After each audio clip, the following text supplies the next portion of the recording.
Hello friends, welcome to this week's edition of Hymns at Home. It's our Epiphany edition, so our wise men have made it. They started out over in the east quarter of the room on the mantle and then to the bookshelf and the piano and the other shelf, and they finally arrived. If not historically accurate, it's at least fun.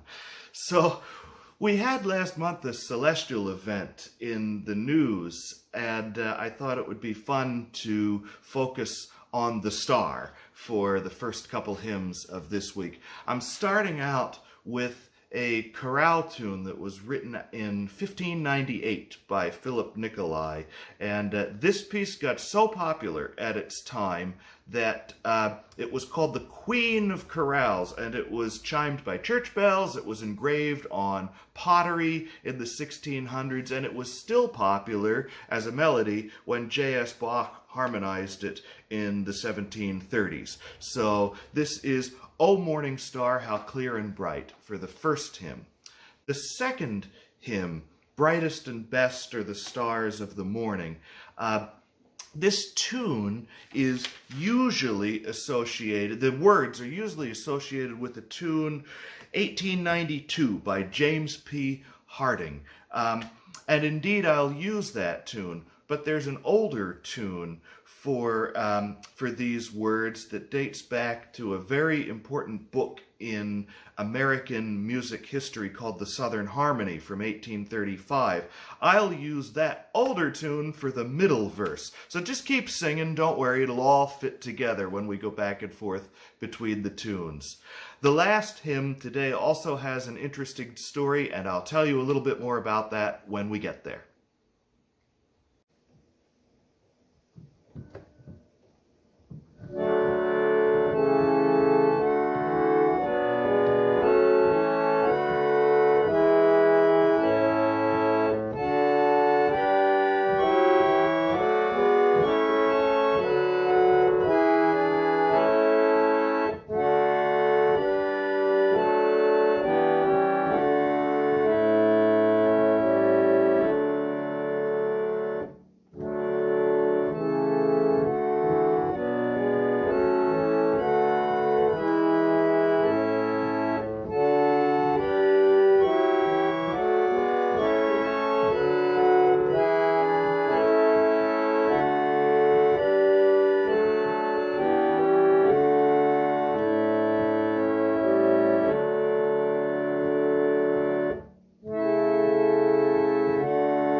Hello again.